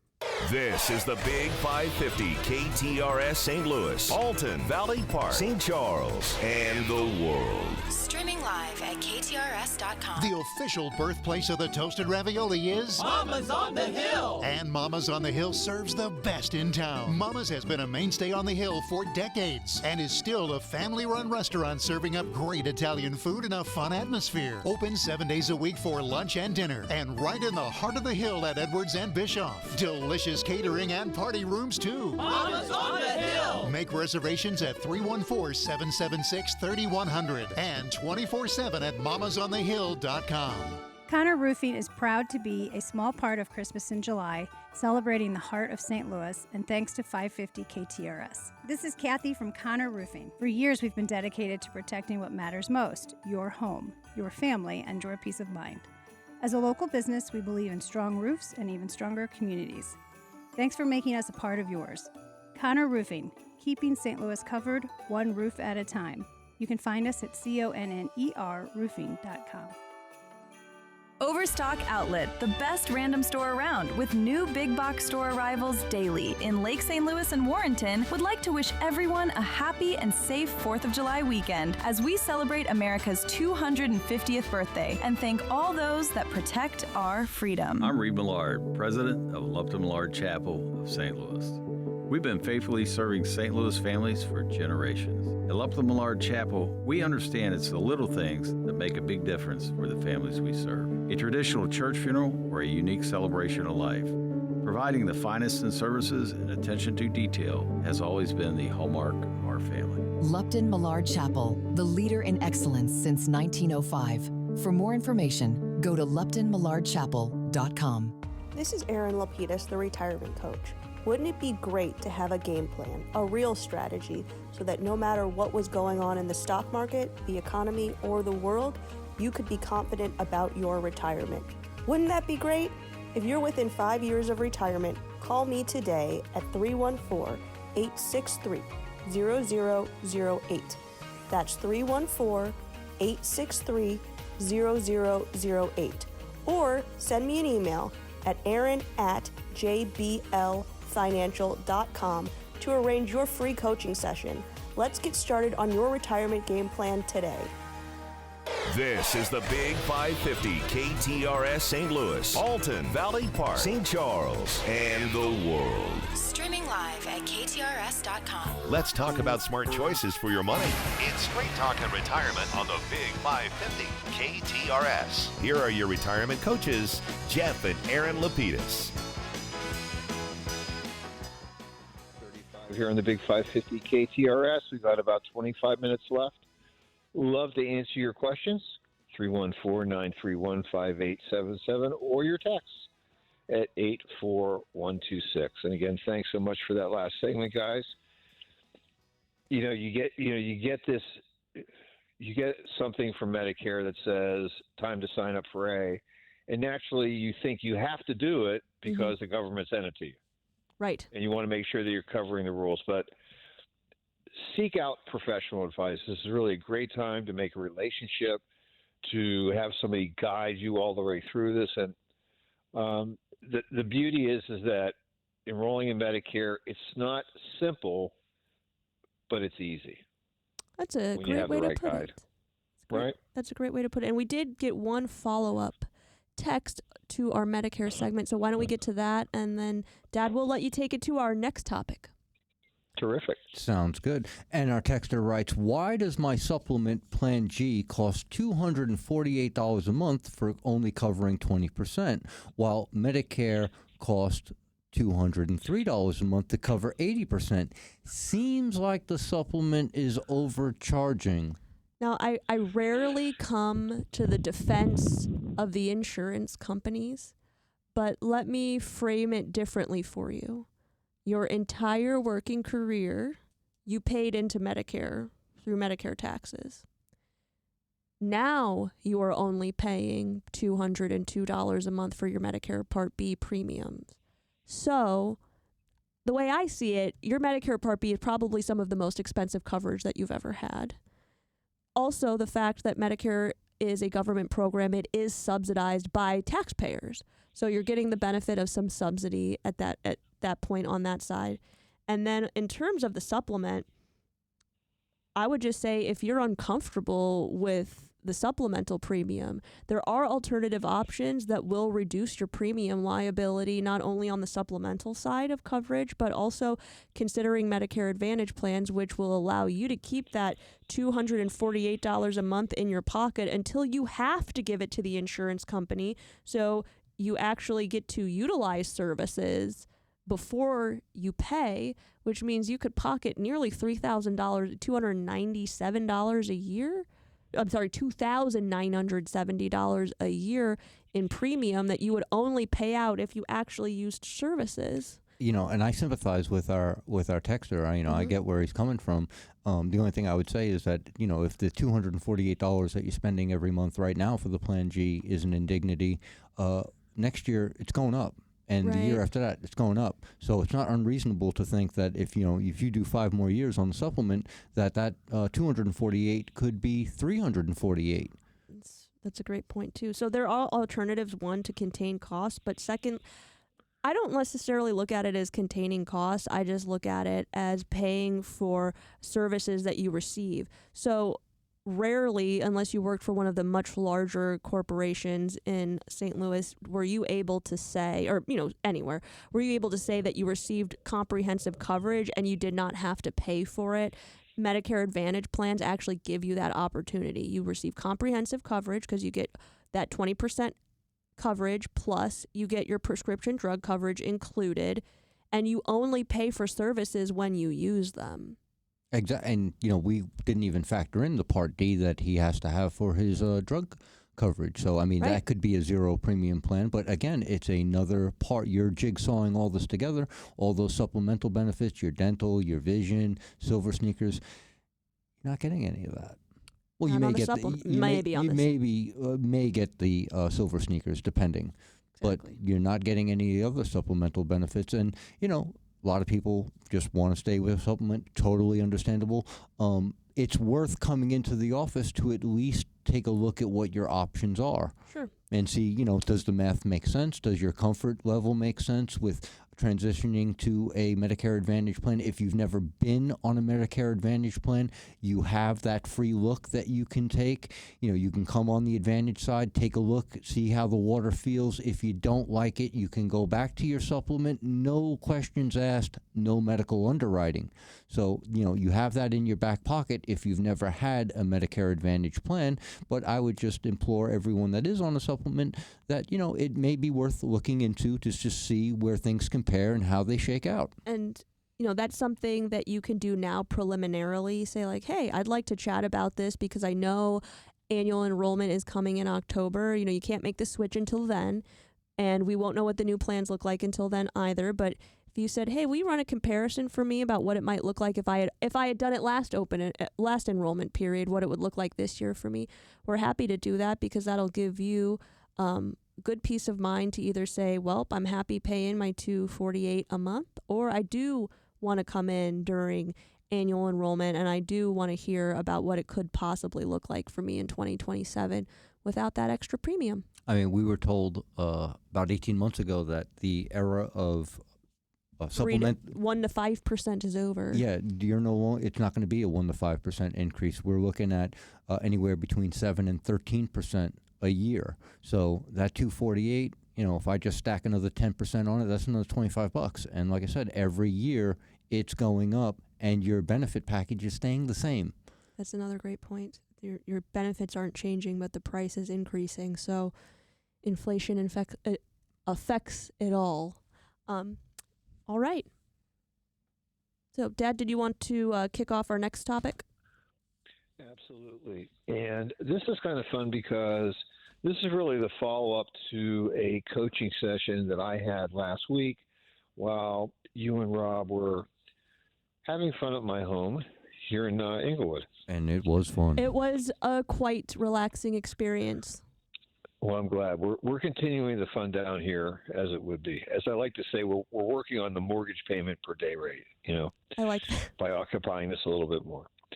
So Joe is 67, and he retired with our help last year from the construction business. His wife, Sally, is an executive headhunter, and she works from their current home in St. Charles. So it's kind of easy for her, no offices to go into, et cetera. Last week we had our semi-annual coaching session where, Sally relayed to me that she felt that it was time for her to retire. Her dad's health was starting to fail a little bit. He's 94. She wants to be able to spend a little bit more time with him. He doesn't live close by. And so she really thought, I would really like to do this if I can. And what she really came in for was, like most of our clients do, confirmation that she could retire and that they would still be able to be rock stars because they wanted to be able to, run their life, do things as they were before. So her question obviously was, can we retire comfortably and can we stay retired? So the first thing that I did was hit the power button.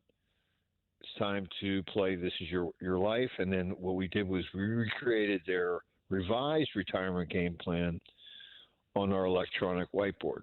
And I love doing this because, to me, I'm a person that sees visually. Many folks also kind of work that way. And when you can see things in front of you, they become tangible and they seem to make more sense. And we're able to really talk about assets, income flows, outflows, et cetera. So it's important to note, so adding a little bit more information here, that Joe does have a pension and Social Security, which were large enough to replace his after-tax working income. So we really weren't worried about replacing income for him because he was already retired. We really were talking about what portion of Sally's income do we need to replace for them to maintain the lifestyle that they have. Pretty fundamental question, right? And this is really similar to our last conversation about Joe and Sally retiring, our other Joe and Sally retiring early, because we were only concerned about replacing one income. So we often see that spouses retire staggered, meaning they don't retire at the same time, same day. So this is a common way that we are building income for clients. And the great thing is we know we did the front end for Joe. Now we're just going to do the back end here for Sally. How much of her income do we need to replace? And right now, Sally's after-tax take-home pay is $4,000 a month, and we know we have to scale that up for taxes, so we add in about 20%, and that leaves us with a monthly goal of $4,800 a month. Now, we know her Social Security at normal retirement age is going to be $2,700 a month. So it covers about half of it, but we still have a shortfall of about $2,100 a month, or $25,200 for the full year. So if we had a lump sum of capital and we wanted to live off of the interest and earnings of it, we know that we want to stay at about a 4% rate of withdrawal on an annual basis. That means we'd need about $625,000 of assets in order to support a $25,200 income need. Yes, and as part of our discussion, it was uncovered that they had been drawing down their emergency fund for various unplanned expenditures this year by about $30,000. And we also knew that that was something that needed to be refilled. So we sort of had a little bit of a negative cash flow situation that we needed to deal with, and then obviously getting them back into the comfort zone that they had on their current income flow. So let's talk about where they're at. The milk money, which is the capital that they needed to replace Sally's income, was approximately $625,000. We also know that we have a year's worth of income to replace because she isn't normal retirement age. They decided they wanted to wait until she became normal retirement age, which was another $57,000, and we had to replenish her vault for $30,000. So the total amount of capital that they needed was $715,000. When we looked at where they were, they have approximately $1,070,000 of assets. So you know what they get, right? Woohoo! Because they're rock stars. They even have excess. Exactly. And the cool part here, again, was because of pension and Social Security that Joe was getting, which was covering basically his income, we really had to say, okay, now with Social Security and what was the balance, could really Joe's 401k, what he'd had back there, they was just kind of growing. We added to hers. Do we have enough? The answer is yes, which is great. So this isn't difficult. And it isn't unusual for most folks that are coming to visit with us. One of two things. Number one is they want to say, A, am I a rock star? And number two is, how do I create these? Can you create this income plan for me so that I can have the income that I need, replace it that I'm currently getting, and then maintain my lifestyle? So how do you do it, babe? Well, if you are someone that wants to find out if you're a rock star, you can arrange a coaching session with us. You can give us a call, 314-863-0008. Or, of course, you can go onto the website, jblfinancial.com, click on that Contact Us button. Or you're always welcome to send me an email, aaron@jblfinancial.com. I think we're going to take our last break of this hour. And when we get back, I know we've got a few text questions on deck, so we'll be here to answer those for you. If you have any more, don't hesitate, 314-931-5877 if you want to hear your voice, or 84126 on the text line. We'll be right back. Big 550 KTRS St. Louis, Alton, Valley Park, St. Charles, and the world. Streaming live at KTRS.com. Hi, I'm Mike Robinson with Robank Properties, and I want your fixer-upper home. It's crazy to spend a ton of money fixing it up when I will pay you top dollar right now. I don't even care what condition it's in. Your trash is my treasure. No inspections, no contingencies, just cold, hard cash. Call me, Mike Robinson, at 314-283-0867. That's Mike Robinson, 314-283-0867, or at robangproperties.com.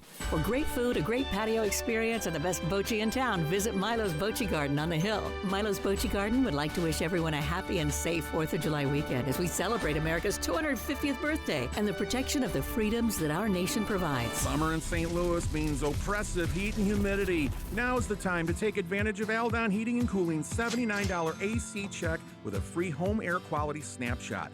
And summer is allergy season. Now's the time to take advantage of Aldon's $200 off an allergy relief package, which includes an air scrubber and filtration system. Book your appointment now as spaces are filling up fast. Certain restrictions apply. And for information on a state-of-the-art dike and fit system, visit al-don.com. This is Jeff Lapidus, the retirement coach. Wouldn't it be great to have a game plan, a real strategy, so that no matter what was going on in the stock market, the economy, or the world, that you could be confident about your retirement? Wouldn't that be great? If you're within 5 years of retirement, call me today at 314-863-0008. That's 314-863-0008. Or send me an email, jeff@jblfinancial.com, to arrange your free coaching session. Let's get started on your retirement game plan today. This is the Big 550 KTRS St. Louis, Alton, Valley Park, St. Charles, and the world. Streaming live at ktrs.com. Now, back to Straight Talk on Retirement on the Big 550 KTRS. Here are Jeff and Aaron Lapidus. Welcome back. We've got about 9 minutes left in the show. Our phone lines are open. We'd love to hear from you. 314-931-5877 or 84126 from the text line. Go, Rob. And our next texter writes, you guys have talked a lot about RMDs and other distributions from your retirement accounts. My question is, how do your clients get their distributions from their retirement accounts? Do you send them a check? Do they physically walk into the office? Oh my goodness. We are not They leave their guns at home. That's right. Although we have a no firearms policy at the office, we are not a bank. So we do not transact with any money in our office. If clients do happen to bring checks in, they're made out to our broker dealer, LPL Financial, and they are forwarded there either electronically or by mail. So no one comes into the office. We can't write any checks there or distribute any funds. But the way that we prefer to send money is by electronic deposit, meaning you will sign a form that says, I would like to link this particular bank account in my name to this particular account held at JBL Financial. LPL Financial is the broker dealer, and you sign for that. Then we are allowed to, either based on a monthly distribution pattern, if you set it up monthly, it just goes out to you every month. You don't have to call and ask for it. You don't have to sign every month to receive it. That'll happen every month for you. Or if you set it up what we call on demand, that means when you call and ask for money, we have to hear a verbal confirmation from you. We can't take it over. We can't take instructions by email, nor can we take it by voicemail. We can then send the funds out to you per your discretion, per your direction, to the bank account that you already signed on file for us. If we're talking required minimum distributions or any distributions from retirement accounts, you also authorize us to withhold taxes for you, so that way you get a 1099 at the end of the year. You don't have to worry about quarterly withholdings in most cases. And so we try to make it as simple as possible for you. We can also set up that distribution pattern on multiple accounts. So we can send the money by check if that is how you would prefer it. However, we have just found that it is more efficient. It's certainly faster for us to go ahead and do that electronic deposit for you. But we do have some clients that want a check, so they get a check made out to your name, to your address on file. We cannot send it anywhere else unless you sign for that. So when we discuss doing direct distributions from your retirement accounts to charitable organizations, that's called a third-party check distribution because it's not you. So the third party is in consideration here. Those are always check distributions, and there's always an individual signature per distribution. So you don't give us authorization to just send to any third party. It's specifically to the ASPCA, specifically to Vietnam veterans, whomever you're electing to send charitable distributions to. Good answer, babe. All right. And our next texter writes, I'm 52 years old and I have amassed over $1 million in my 401k. I recently sat down. Yeah, that's exactly. Pretty awesome. 52. Awesome. I recently sat down with a financial advisor who recommended I do an in-service distribution to an IRA. He left me with the impression that there were more options that he could put me into, and I was being somehow limited in the choices at my workplace retirement plan. Is this true? Well, it's a little true. Well, yes and no. It is true that you're. I'll take the yes part. It is true in the sense that you are limited to the funds that are available through the plan sponsor that your employer has selected, or if you're the business owner that you selected. There are some plans that allow for expanded options in the sense that they allow for individual positions to be held that you could control. That's on the rare side. However, it's becoming more popular as people want to control their investments a little bit more. But you're generally you are only limited to the plan sponsor's options. However, the plan sponsor is required to offer an extensive amount of options to you. So we would say that in most cases, you are able to create a well-balanced portfolio using the options available. And the only thing I would add to that is, if at 52 years old, if you've already amassed $1 million, I wouldn't think that what you're involved in at work is limiting you in any way. That's a good point. And then, Dad, did you want to talk about the not so correct part? Yeah. Generally, most plans don't permit in-service distribution until age 55 as a minimum. Number two, you do realize that, and your advisor realizes, that you will be paying an investment advisory fee for managing those assets, which you're currently not paying inside your plan. Question is, can't you wait? I mean, I would tell you from our side, we don't just recommend, we plead for clients not to pull money out of the plans. They want to give it to us. No. Not until the time you're ready to retire, the time you're ready to disengage from your plan. Your plan is required by law to have the good stuff. And so what happens is, use what you have today. If you do have other assets that are outside of your retirement plan, maybe that's a good place for you and your advisor, or this advisor, to start a relationship. That's what happens typically with our clients, where they like us to become actively. They want to get on board, and that's great. We'd love to have them on board, but do it at the right time. And truthfully, in our opinion, the right time is not the moment we can grab the money. It's called the moment that we should take it. Right, because you have the opportunity not only to allow it to continue, you have the opportunity to allow it to continue to grow. And in addition to that, what if your plans change? Our texter's 52 years old. If we do an in-service distribution right now, he will only have 3 years to amass more money inside of that 401k plan at work.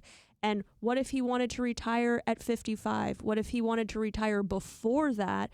Now we're locked into IRA distribution rules, which would require that 72T that we talked about in the first hour, which is very restrictive in terms of how and how much we can distribute.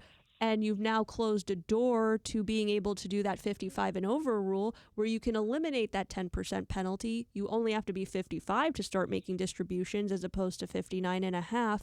So there are a lot of reasons why you want to leave that money in your employer plan until you retire.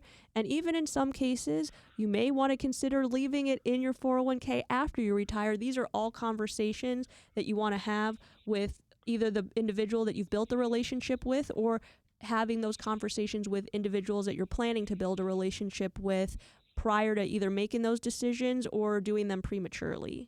It sounds like our texter was left with the impression that he's possibly missing out on something, that he could be more aggressive. That may be, but you're in the lowest cost environment. You've already amassed $1 million. It sounds like you're on the glide path to a really nice place. Why upset the apple cart? Sure. And, if you are someone that wasn't directing your own individual investments for all of your working career so far, most likely you're not going to be, chomping at the bit, so to speak, to choose individual securities or need to go outside of the options that are available to you. You can always make adjustments to your mix, or even to the individual securities to the securities that you're holding inside of the 401k. Those are all opportunities that you can take advantage of without having to do an in-service distribution. And we'd like you to take advantage of tuning in to us next Saturday from 9 to 11. Have a great week and a great 4th of July. The opinions voiced in this show are for general information only and are not intended to provide specific advice or recommendations for any individual. To determine which investments may be appropriate for you, consult with your attorney, accountant, and financial advisor or tax advisor prior to investing. Securities offered through LPL Financial, member FINRA SIPC. Investment advice offered through Private Advisor Group, a registered investment advisor. Private Advisor Group and JBL Financial Services, Inc. are separate entities from LPL Financial. Be listening next week at 9 for more straight talk on retirement with your retirement coaches, Jeff and Aaron Lapidus, on the Big 550 KTRS.